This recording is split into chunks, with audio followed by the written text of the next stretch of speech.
Greetings, ladies and gents, and welcome to this latest edition of Tales from Outer Space, where I take stories from across the internet, read them for your entertainment. This particular story is called Someone Had to Go First, written by InBabylonTheyWept. The first ship that had arrived was pretty matter-of-fact about its fate. The pilot introduced himself as Eric, and told us that he was part of the first sublight resupply attempt in modern history. He then gave me and the ground control team his bad news. So, he said, without real-time telemetry, we weren't even sure which half of your orbit we would be in. That's a half a solar system's worth of wiggle room.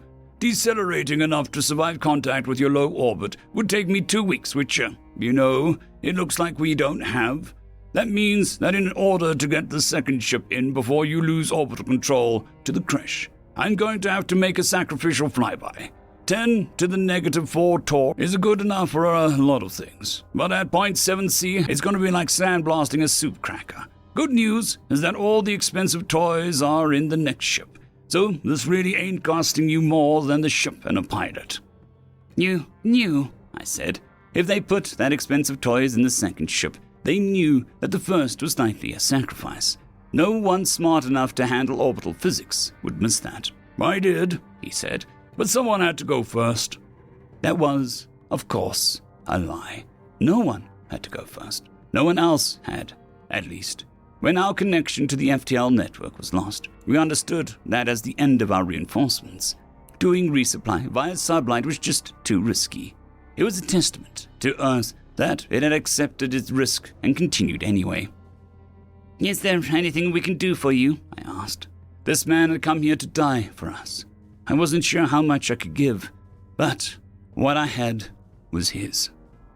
I do have a few requests, he said. First up, I need as much high orbital data as you've got, the whole lot. I began directing tight beam resources to him immediately. It was an easy resource to exchange. It wasn't like there was anyone else out there to talk to anymore. When we lost FTL, we found ourselves very, very alone. Second, he said, right. I'm now gonna sound like a princess right now, but I've been stuck in this stupid tin can for almost 2 years now, and I seriously overestimated how much I like synth music. If you have anything that's analog, I don't care what kind of string or drum bass you play, but I'd kill to hear something without a beep in it. I jumped my own cue into the type beam and added a short playlist that I ripped from the local web. Human music. It was labeled 3 terabytes. I prayed there was something on it that he'd like. And third, he said. The next pilot is pretty mad at me. Turns out this will just be one of those things left unfinished. That's all death really is, I guess. A lot of unfinished things. Let him know that he was right, that he is the better pilot than me. But tell him that it wouldn't have made a difference here. Bad luck beats skill, and this luck was shit. I promised, and he went silent after that. We could see what data he was analyzing, and the short answer was all of it. Everything from atmospheric density to troop positions and his own ship's blueprints. He knew that he had one shot at this, and knew that if the price wasn't paid here, it would be paid by whoever came next. Ground control didn't get a verbal warning that he entered atmosphere, just a ping. A little, "Here I am," whispered in the dark. After that, we could keep track with visuals alone. He hit the outskirts of the exo-atmosphere in his first pass, burning bright enough to be seen with the naked eye. He caught a space particles like a kite, trying to shed enough speed to hit actual low orbit. Automatic telemetry updates gave us the grim news for the ship. Thermals were holding up decently, but the ablative was wearing out fast. The entire descent brought us more than 2 hours of reprieve. The crash hadn't expected to see a resupply, but they knew what one meant. Get it now, get it fast, or deal with a stream of new troops. They could buy themselves 10 days' time by shooting this one down now. That was an eternity during a siege. The first loop lowered the speed by about a 20th of light. The pilot responded by pulling the ship in tighter, burning, trying to preserve more ablative plating by trading off with thermal. 7 fighters were close enough to fire off heat seekers. I don't think the crash had ever anticipated shooting down a craft coming in that hot. The missile's decoy avoidance countermeasures actually made it steer around the thing, chasing down loose pieces of shrapnel. Cool fragments, still hotter than an engine should be at full blast. The simple mistake brought it enough time to enter pre-orbit, and the fighters had to stop their pursuit. They weren't willing to die to stop the ship. Our man, on the other hand, was already committed to the course. A third loop followed by a fourth. Ablative coating went from 65% integrity to 30 to 5. Telemetry scans were exponentially detailed. The pilot was making a flyby count. The last message we got from him was simple.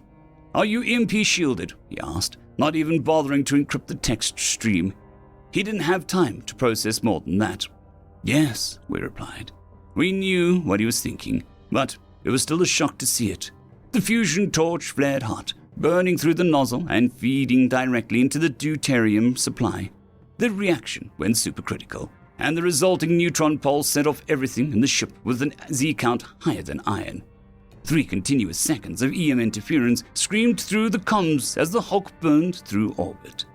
The explosion itself wasn't powerful enough to kill the crashed ships still in high orbit, but it made enough broadband radiation to blind both sides' radar. The man must have been a hell of a pilot. Half the shrapnel went down and got burned up as it entered the atmosphere, traded as the cost of moving the other half past Lagrange. Standard evasion would have made the pieces easy to dodge, but with the radar down, all the cash could do was sit still and cower as the wrath of a dead man riddled them full of holes.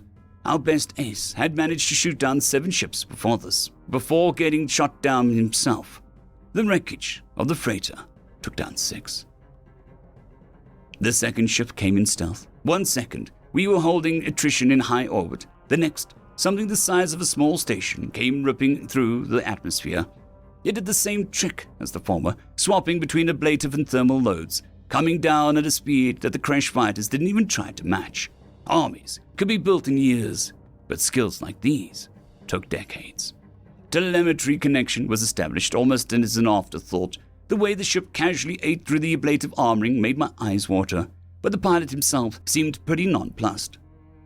"You're down to 15% coverage. You need—" "What I need," he said, "is to see the previous ship's telemetry. If there's one thing that you can trust, is that this bird is going to come down gentle." He cut off my chance to reply by flicking the channel off.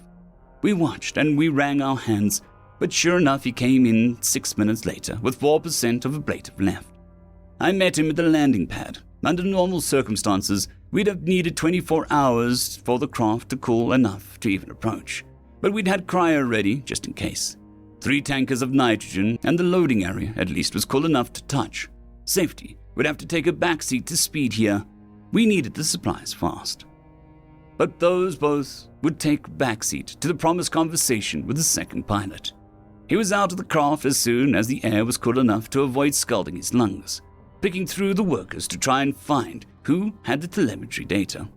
I found him first. The drive went into his hands, but I needed to keep my promise with Eric before letting go. "You're better than the first pilot," I said, and I wasn't lying. If the previous flyer had been a saint, this one was a god. But you wouldn't have been able to manage that landing either. There just wasn't time. "Let me see," he said, tugging on the drive. "Just let me see. I have to know if I couldn't do it better. I have to know that someone had to die." I let go of the drive and he stalked back to his ship. I didn't follow. I figured I'd pushed things far enough as it was. The second pilot left the ship 6 hours later. He looked bleary in a way that put me at ease. I'd been up the last 6 hours directing supplies from the ship. Everything from ground to orbit rails to AGI targeting systems was inside. And to say that it was game-changing would be an understatement. It was good work. But I was tired, and I didn't want to have to pretend otherwise. Seeing the other man with bags under his eyes meant that we could just be frank with each other. I couldn't have managed it," he said, half ashamed, half relieved. "It just wasn't possible," I agreed. We sat there for a moment. I didn't mind the break.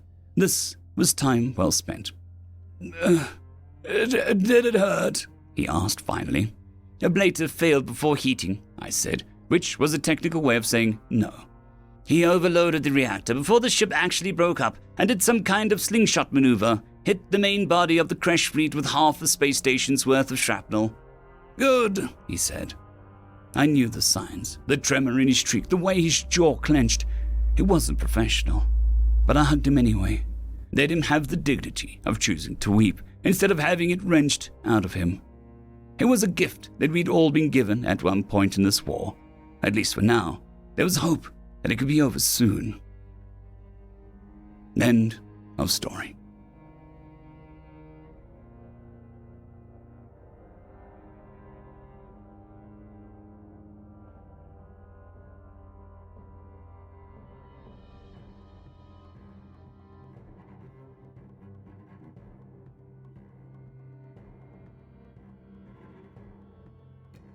I would just quickly like to thank the T5 peeps: Dragon Soup, Cold War Boomerwaffen, Severin Cerberus, Red Panda 121, Leslie 517, Bushmaster 177, Caspar Arnholtz, Cam Maxwell, Sans the Skeleton, Lightjock, Dragzoon WRE, and Lord Azrakal. Thank you very much.